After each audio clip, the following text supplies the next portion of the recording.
Então, pessoal, essa questão que a gente vai resolver sempre cai. É uma questão recorrente e a pegadinha é a mesma, já perdeu a graça essa pegadinha. Que a gente sempre destaca aqui e quem tem se preparado conosco nunca cai nessa pegadinha. Então, ó, vamos ver aí, ó. A respeito da internacionalização dos direitos humanos, assinale a afirmativa correta. Já antes do fim da Segunda Guerra Mundial, ocorreu a internacionalização dos direitos humanos, com a limitação dos poderes do Estado, a fim de garantir o respeito integral aos direitos fundamentais da pessoa humana. Pessoal, destaca aqui, ó, já antes do fim, ocorreu. O erro está aqui, ó. Volta aqui para mim. Gente, isso sempre vem sendo cobrado na prova. E já caiu 2 vezes, esse mesmo conteúdo, 2 vezes na sua prova da OAB. Então, ó, tanto para a sua prova da OAB ou para qualquer concurso público, se liga. Essa questão do processo de internacionalização é um processo, ok? O nome já diz, processo de internacionalização. Então, o início do processo, ele se deu antes da Segunda Guerra Mundial. Ou seja, já no ambiente da Primeira Guerra Mundial, com o direito humanitário também, com a criação da OIT, todos esses elementos contribuíram para o processo de internacionalização. Todavia, aí é onde está a pegadinha que faz esse item ficar errado. O processo mesmo, a internacionalização dos direitos humanos, ela somente se consolidou no pós-Segunda Guerra, com a Declaração Universal dos Direitos Humanos, ok? A criação da ONU e a própria Declaração Universal dos Direitos Humanos em 1948. Então, a questão, ele diz, ó, já antes do fim da Segunda Guerra, ocorreu a internacionalização. Falso.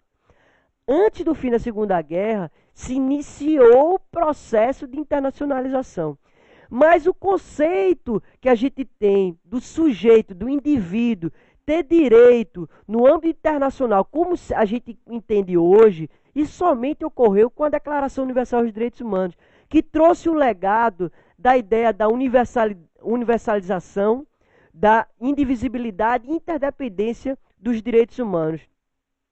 Trouxe o indivíduo ao patamar de sujeito de direito internacional, trazendo inclusive a possibilidade de intervenção internacional, como a gente vê hoje em dia, né? Intervenção internacional quando houver um desrespeito aos direitos humanos. Isso antes, gente, antes da Segunda Guerra Mundial, isso não era identificado.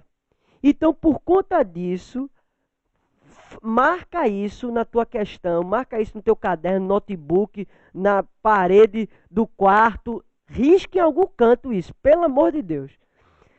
Antes da Segunda Guerra Mundial, se iniciou, cuidado com a palavra, se iniciou o processo de internacionalização. Se a questão afirmar que ocorreu ali, antes da Segunda Guerra Mundial, ocorreu a internacionalização, está falso. Se iniciou o processo, ok? E se consolidou, realmente existiu no pós-Segunda Guerra Mundial com a Declaração Universal dos Direitos Humanos. Então, essa pegadinha aí sempre vem cobrando em prova. E eu, inclusive, sempre falei, meus alunos, eu lembro ainda no aulão, a gente sempre fala isso, e na própria aula a gente destacou isso, e com certeza o pessoal acertou essa questão. Mas vamos ver aí, ó, o próximo item, letra B. A limitação do poder, quando previsto na Constituição, garante por si só o respeito aos direitos humanos. Gente, volta aqui para mim. Quem dera, né?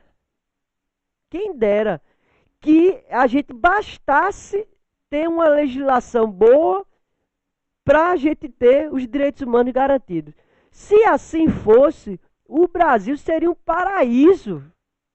Seria um paraíso. Porque a nossa legislação na área da proteção dos direitos humanos, ela é exemplar para o mundo. Nossa Constituição Federal, o Estatuto do Idoso, o ECA, a Lei Maria da Penha, enfim, a gente tem uma legislação muito robusta para a proteção dos direitos humanos. Entretanto, isso não é suficiente, infelizmente, para proteger os direitos humanos. A gente ainda vê muita violação dos direitos da criança e do adolescente, do idoso, da comunidade indígena, quilombola, enfim, principalmente dos segmentos mais vulneráveis da nossa sociedade. Beleza? Então, tá falso essa questão. Infelizmente, queria eu que tivesse certo, mas tá falsa, ok?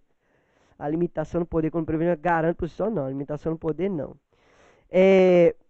A criação de normas de proteção internacional no âmbito dos direitos humanos possibilita a responsabilização do Estado quando as normas nacionais forem omissas.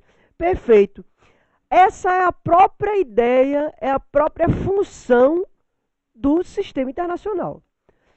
É trabalhar dentro do que a gente já falou aqui, da suplementariedade, complementariedade, subsidiariedade do direito internacional dos direitos humanos.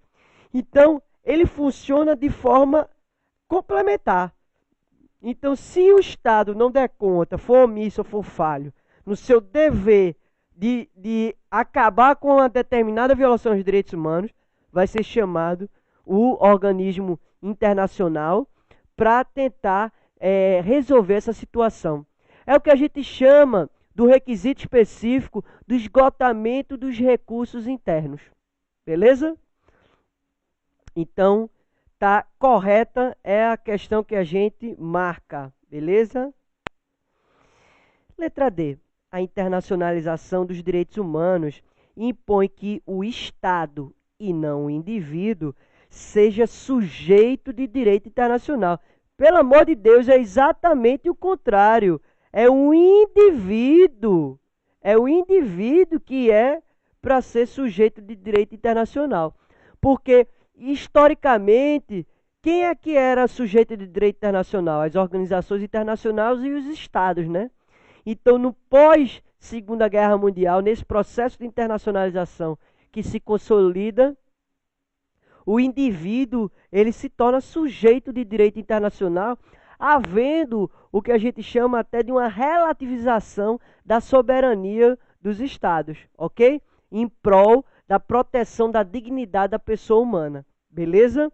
Então, letra D está errada. Vamos para a próxima questão.